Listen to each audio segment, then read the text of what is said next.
नमस्कार सभी साथियों को। स्वागत है आप सभी का DGR सिनेमा में। इसमें आप सभी को एनिमेशन कलरफुल स्टोरीज मिलेगी और बहुत ही इंटरेस्टेड मिलेंगी, लाइफ से रिलेटेड मिलेंगी। थैंक यू, धन्यवाद। चलो देख। गरीब भाई की अमीर बहन।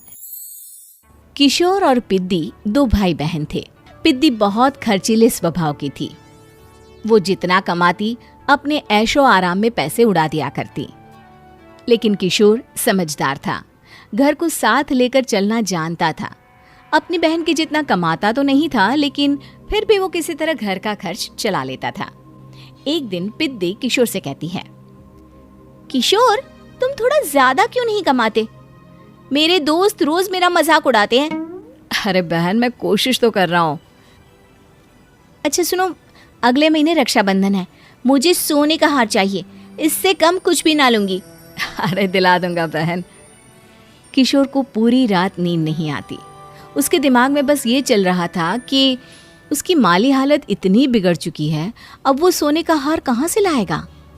अगले दिन किशोर सुबह सुबह घर से ये बोलकर निकल गया कि पिद्दी, मैं गांव से बाहर जा रहा हूँ, कुछ दिन घर नहीं आऊंगा। किशोर ने अपने काम के साथ साथ फेरी में कपड़े बेचने भी शुरू कर दिए, जिससे वो ज्यादा से ज्यादा पैसे कमा सके।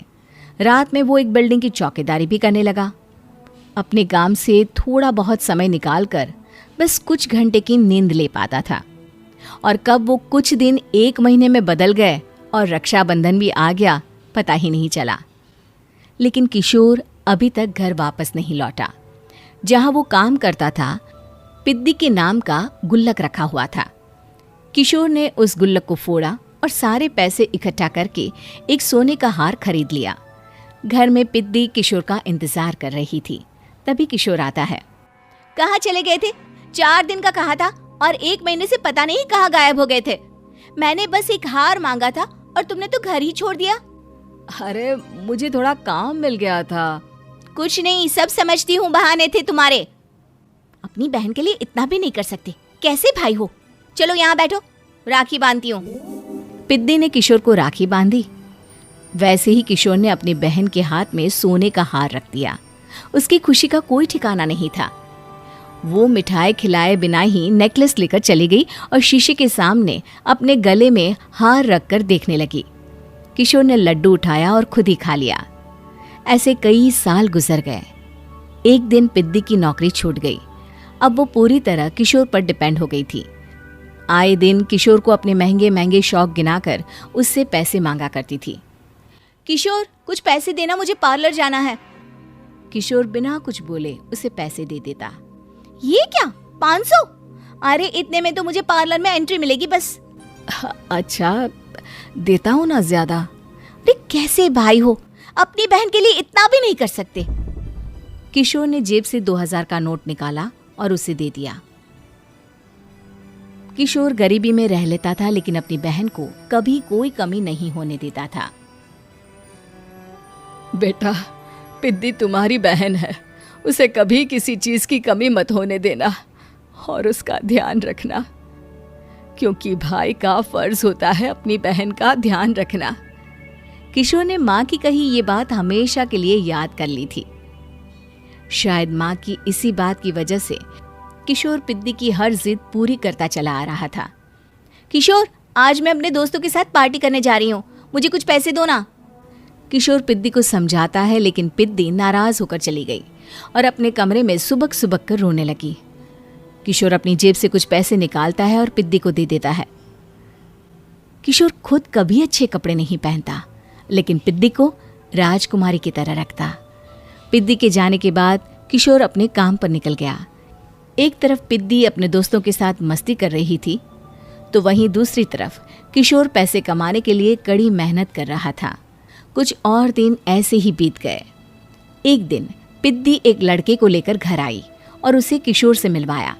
किशोर, मुझे इस लड़के से शादी करनी है, लेकिन इनके मम्मी पापा बोल रहे हैं कि उनको दहेज में एक कार चाहिए, तभी वो मेरा और पंकज का रिश्ता कबूल करेंगे।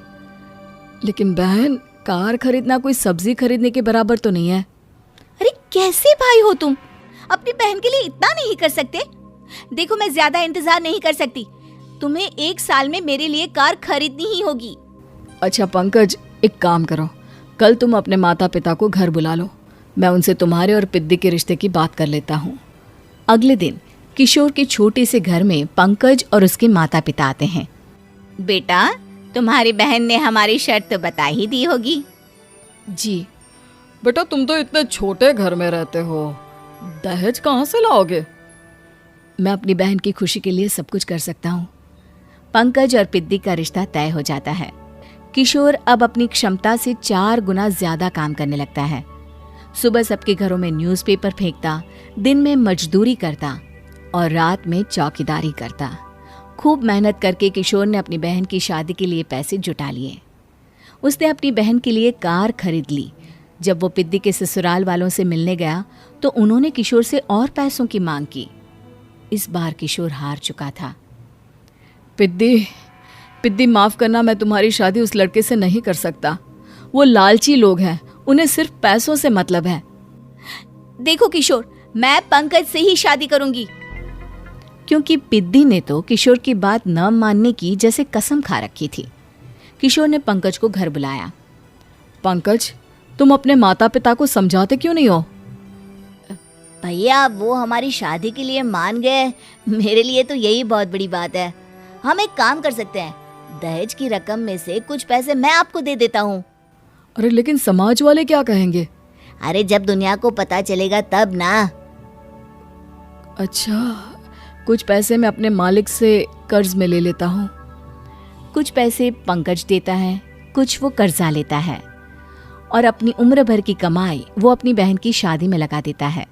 आखिर में पंकज और पिद्दी की शादी हो जाती है। पिद्दी की विदाई के बाद किशोर बिल्कुल अकेला पड़ जाता है। अब उसका कमाने में भी मन नहीं लगता। उधारी वाले रोज घर में आकर बैठ जाते हैं। अरे किशोर, अब तो पिद्दी की शादी को 5 साल हो गए, अब तो हमारा पैसा लौटा दो।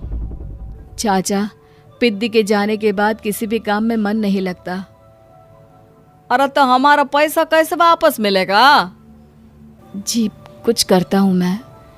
किशोर के ऊपर बहुत सा कर्जा चढ़ गया था, इसलिए उसने तय किया कि वो ये घर बेचकर सबके पैसे लौटा देगा।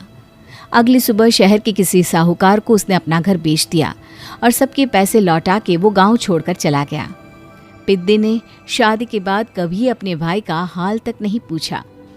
किशोर को फर्क नहीं पड़ता था, बस ससुराल में उसकी बहन खुश है ये जानकर उसे खुद की खुशी मिलती थी और ये सोचकर कि उसने माँ से किया हुआ वादा पूरा कर दिया।